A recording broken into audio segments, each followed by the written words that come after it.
Bacteria have to do everything we do, except they have to do it in a more economical way.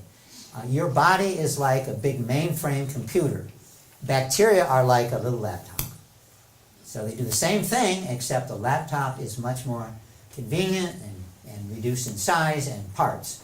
The mainframe is much larger, does a lot more. Well, nowadays it probably doesn't do much more than your laptop. What do you get now? 100 terabytes for the memory drives? So, okay, play the video, please.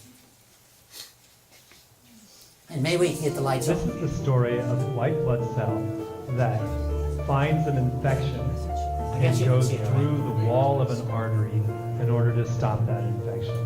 What you see now is called a lipid raft. It's made up of special phospholipids that pack tightly together and hold together the membrane proteins that are specifically linked to that lipid raft. These lipid rafts move around in the phospholipid bilayer and coordinate activity. Now we are zooming down one of the microvilli inside of one of those microvilli protrusions. What we see now is the polymerization of actin from the actin monomers, and actin forms the cytoskeletal network. This is gelsolin. It cuts off a part of the actin filament. Now we see microtubulin assembling from tubulin monomers, and this is called catastrophe when the microtubules move back. This is kinesin walking along a microtubule and pulling behind it a vesicle. And along this picture you can see a lot of microtubules, all with vesicles being pulled by various motor proteins. And in the center is the centrosome with its centrioles.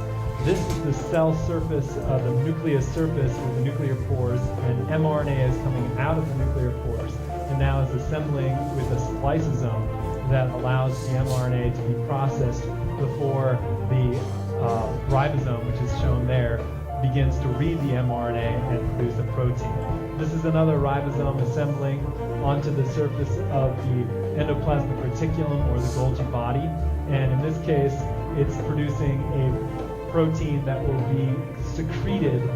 It's contained inside of a vesicle, inside of that membrane coat, and pulled to the outside of the cell by such a motor such as kinesin, which is shown here. These are vesicles that are being dragged from the Golgi body, which is shown right here, to the outside of the cell, and we're going to watch them being secreted into the space between the membrane and the extracellular matrix, which is above. These proteins are secreted, but they don't leave the membrane because they're bound to the membrane. And these are the proteins, the ICAM, that can reach up and bind tightly to the receptor molecules on a cell that is signaling a problem somewhere behind the cell. Once ICAM binds, it allows the white blood cell to go through a conformational change where the actin matrix dissolves, and it allows it to slither into the region where it needs to eat up the bacteria or the infection. And that's all.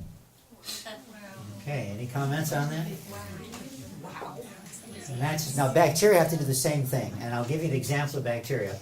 If bacteria if it decides to produce a flagellum, that's a little tail that allows them to whip through the watery environment they live in, first of all, it has to decide how many, where, then it has to order the parts.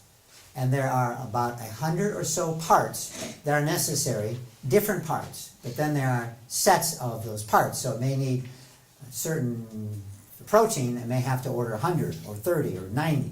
So it has to order all the parts. The parts have to be manufactured, then they have to be put on these trucks, and then they have to be carried to the job site. And to be carried to the job site, because bacteria and your cells don't have a lot of room, so therefore what they have to do is they have to build the road to bring the parts to the site, and you saw them, they're building the road, and then when the parts are brought to the site, the work site, the road has to be torn down because they don't have room for these roads. And it's not just forward, left, and right as we do, but you're talking about forward, left, right, up and down, and backwards. So you're talking about every direction. So it may have to build a road forward and then up, and then to the left. to be able to move the parts and the trucks, and the kinesin, the guy that walks, literally walks on the road and carries the load, and in case he runs into something, he then has another pair of legs, he goes down the bottom, walks around the intrusion, and then goes back up to the top and then carries the parts to the job site. And then they have to be all assembled properly, okay, have to be assembled properly, and bonded together, because you can't just put them next to each other. They have to be bonded together, and then you have to check it to see if it works. If it doesn't work, you've got to repair it. If you can't repair it, you've got to disassemble it and start all over again. All of those processes have to be gone through before you end up with a flagellum. And we're talking about a bacteria. And I'll show you in a minute some of the details of how they produce a flagellum. So it takes a lot of forethought, a lot of knowledge, and these kinesin, these guys that walk around, that's unbelievable. You would think they would just slide on that road. Well, they don't. They walk. And they walk for a good reason. So they can turn left, they can turn right, they can go around things. And I have videos which show that in detail, indeed, how talented they are. And they call these trucks the carriers. And the legs that carry them, they basically, to stay on that road, the foot goes forward. It has to be bonded then to the road. And then this foot is bonded to the road. You have to break the bonds. This is bonded, and then it moves forward, and then this foot is bonded, and then the foot behind, the bonds are broken. So we're talking about massive bonding, breaking bonds, etc., so it doesn't fall off the road. And so you can get to where it's going. And this is just to build a flagellum. And what they showed you in the film is a lot more complex, but indeed your cells do all kinds of incredible things. This is why I love biology. So it's unbelievable, as well, you have to believe it because there it is. But and then we have pictures of these kinesins, though. So it's not just the stick figures that you see in the movie here, but we actually have pictures of these.